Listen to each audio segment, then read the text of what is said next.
Hey guys, it's Kyle here. It is Tuesday, beginning of the week, kinda. Came in yesterday, did a bunch of Tcgplayer orders, and now I'm getting set up for today. Got a lot of energy today, got a lot to do today. But honestly, I wanted to talk about the big news they announced for Tcgplayer, and that's Japanese Pokemon cards. Sealed product and singles on Tcgplayer.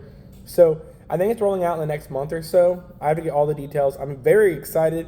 I think it's very good for shops because the issue is people don't want to buy Japanese Pokemon cards boxes. So we'll get booster boxes in, we'll sell the booster boxes.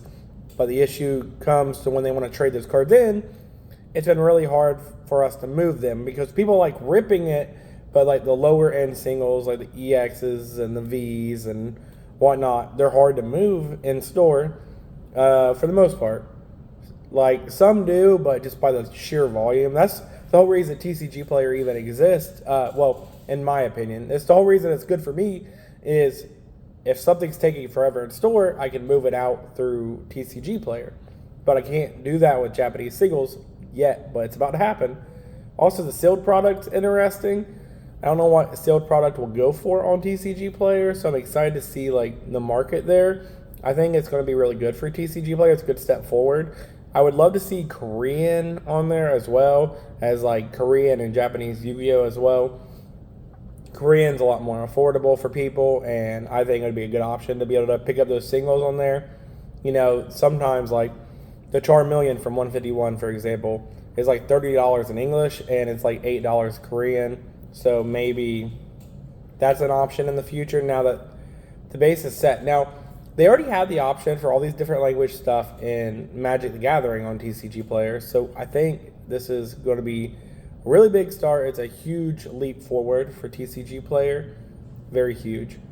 One more thing I just want to talk about today too is something unique that we do, which I think a few people out there do it. So for shipping a lot of cards, we've been doing these. So essentially, this is just a third of the 9 pocket page.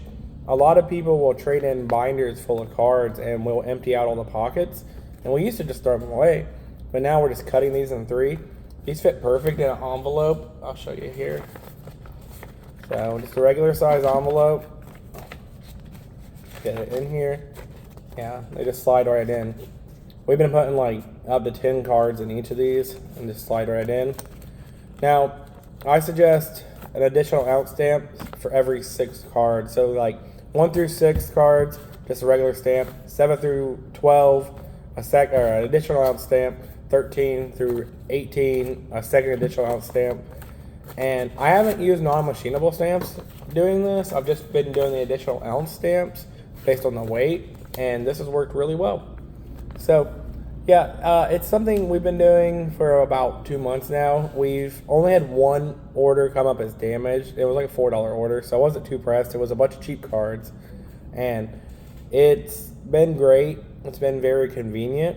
And then what we're doing is the shipping shield still for multiple card orders that are like, I don't know, 1 to 7 cards, or 2 to 7. Well, we came across like a bunch of used top loaders in a collection that we picked up, so we've been using those for like 1 card orders just to get them out. Anything that you can do to make it a few cents cheaper helps with Tcgplayer, so that will be a big difference, honestly, because you're spending 73 cents on a stamp, a few cents on an envelope, 10 cents on a shipping shield. You save 10 cents every time you get to use a used top loader.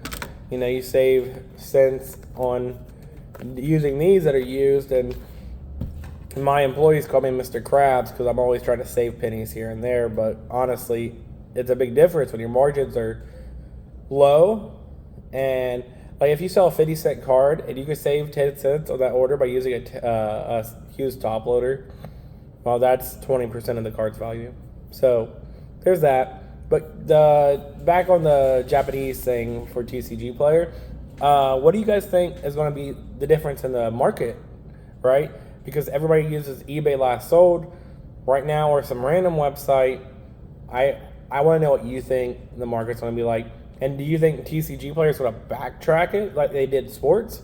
Because they said they were supposed to do sports cards and they canceled all that. Now, I know that happened around the time eBay bought Tcgplayer.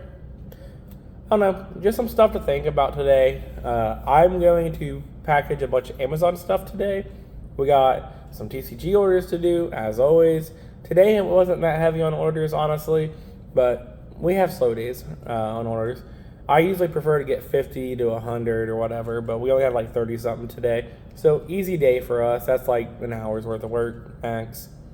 And we're just prepping Amazon, getting ready for the Yu-Gi-Oh! Tins. They should be coming in tomorrow. And then next week is Dustmorn. The week after that is a Yu-Gi-Oh! Pre-release for Rise of the... Is it Rise or Rage of the Abyss? I don't know.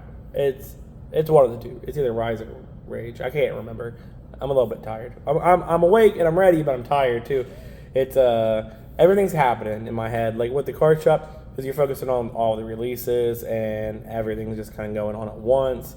But we open up in about an hour from now, and I'm excited to see what Tuesday brings us today. We still got Stellar Crown. We only have one booster box left though. Stellar Crown sold out quick, and I have more booster boxes on the way.